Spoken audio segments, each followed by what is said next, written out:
Hey, how's it going, everybody? In this episode, we're talking about creating and having a story-driven brand and the value of maintaining a story-driven brand and why you want to aspire to being a story-driven brand.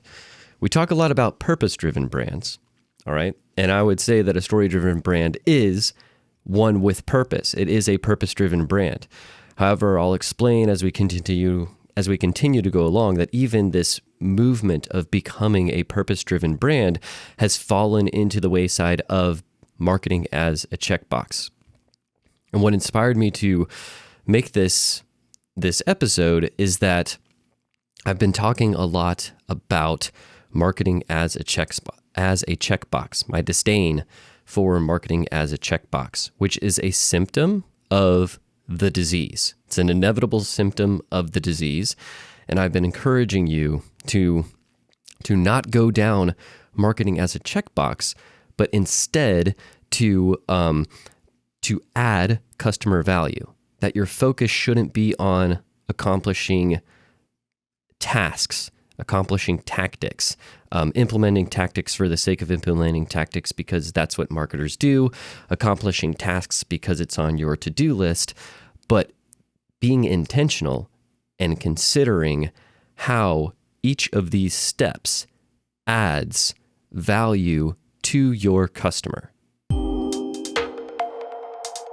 As we begin to craft our brand story, to understand our customer profile, to map out our customer journey, all of these things, they will inevitably just continue to become things that just clutter the environment of our organization, and they're just they still don't quite knock us free from the disease. The disease is about perspective.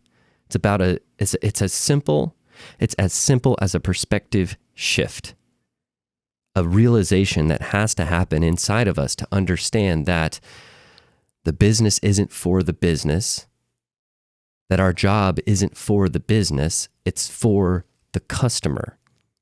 That even to say we need an increase of X amount of percent of revenue, that revenue is a result of added customer value. Should be. And if it's not, you slowly come to the realization that you're working for a scam, for a scammy company. And if you discover that that's where you're at, then they're not worth the value that you offer them. That you really have to go find a different company to work for, unless you're leading that company and you slowly start to realize that, oh my gosh, we've become a scam and we've lost sight of adding genuine customer value. Then it's your responsibility to turn that organization around. The difference maker of all of this is intent. It's operating from a sense of purpose. So that's why I said a story-driven brand is a purpose-driven brand. However, what I've experienced through the purpose-driven movement is it becomes a checkbox.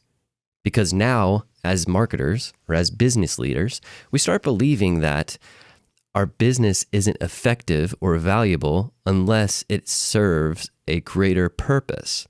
And so what you start to see is all of these businesses coming up with fake purposes for their organizations because they believe that it is useful in inspiring employee engagement, right? You remember like a couple years back when it was like, how do we get these millennials engaged? How do we attract millennials to our workforce? Well, they tend to really enjoy working for companies with purposes. They like meaningful work. So let's just come up with a purpose so we can then communicate to them that, hey, we're purpose driven, and then they're going to come work for us. That's the nonsense that happened as a result of that. It yet again just became a checkbox. The problem with checkboxes is that there's no intent driving behind it. People aren't stupid, right? Like the irony is you never assume that you're an idiot, right? But it's very easy for us to assume that other people are idiots. But we will rarely, if ever, assume that we're an idiot, right? It's like other people aren't dumb. We're actually fairly sophisticated. We know when a message is crafted with intent or not. You can feel that. You can feel if it's hollow and general and created for the purpose of like just doing it, right? As opposed to something that is meaningful, that's valuable, that's crafted with the intent of connecting with another individual. We're trying to put soul back into business, okay? And putting soul back into business just means focusing on intent. Tools like a creative brief, right? Where you map out your purpose and your goals and your audience. That's a tool to help us remind ourselves of the intent of this work that we're building. But I feel like that even starts to become blurred as to we're just like, oh yeah, it has to check these boxes, right? We need to use these tools like our customer profile, our customer journey, the creative brief, our brand story. They need to be tools to activate within us the story world of the company that we exist within. That we get to play a part. There's a specific character, there's a specific role that we're playing. And there's a specific way that that character is relating to the role that our customer embodies, right? And we now get to embody that role and speak to our customer in a specific voice. And now, thinking very deeply about that customer, how do we now add value to them? Like, let's imagine them for a second. Let's just pause. Of course, we have to get these things done. Of course, we have to get it off our plate. Yes, this requires added effort and added energy. But it's either, our choice is we're either going to work from a place of anxiety of we've got to get it off my plate and I've got to get it done, or we can step into a world of play and imagination, and we can step into the story world that we've created for our brand and take it seriously. Crafting your brand story isn't just for your customer. Like I've been saying, it's a tool for empathy. It's a tool to understand them, but it's a tool to add magic into our work, to add a little bit of the fantastical into our work, because it takes imagination to put ourselves in their shoes. Of course, it takes empathy, right? But it takes a little bit of imagination to imagine what their world is like, to start painting this picture for ourselves. That's why I love emphasizing mythical archetypes, because there's something mythical about this, that these stories that we tell, they fall into these patterns. And so when we start to understand these patterns, we can leverage myth. But leveraging myth only happens when we allow ourselves the freedom to fully embody our brand story, to play within a story-driven brand. Because what that's going to do is it's going to give our work purpose. It's going to give our work meaning, and it's going to free up our mind to, I didn't realize how weird episode was going to be, but just hang with me. It's going to free up our mind to play, to reacquaint ourselves with imaginative play once again, where we have the choice to make our work fun, right? Like we have the choice to add genuine value to another person, and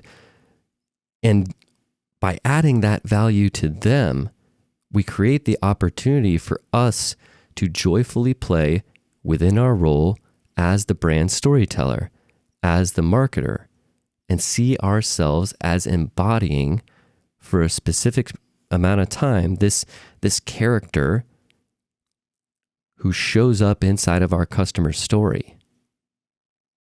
So these things, these frameworks, like your brand story, your customer story, who your customer is, their archetype, your customer profile, your creative brief,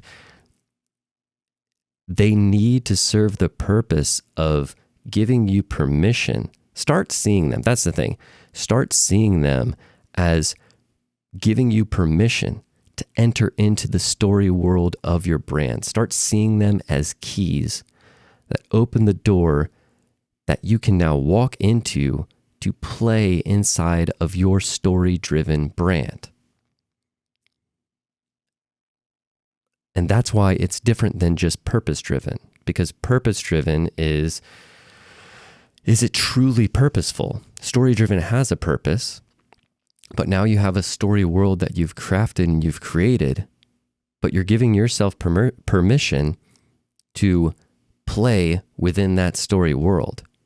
And when I say play within that story world, it's approaching your role inside of your organization as we are now exist within our customer's story to add value to them along their journey.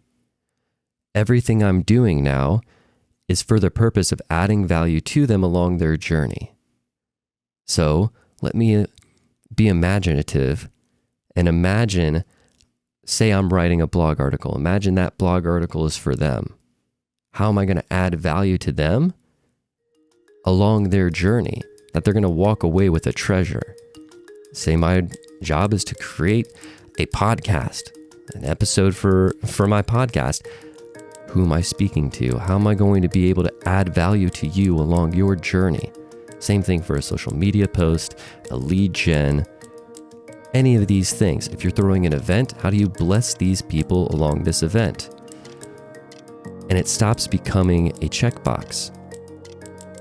We've now put intent back into our work, but the intent comes with the joy of imagination and play, as opposed to continuing to see it as a checkbox and being overwhelmed with anxiety and the burden of work. So, hope that was helpful. If you guys have any questions, as always, you can find me on Instagram, and also we are on Twitter at Storytelligent. If you're getting value out of this podcast or out of the show, then for the podcast folks, definitely leave us a rating and review, and I will see you in the next one. Take care.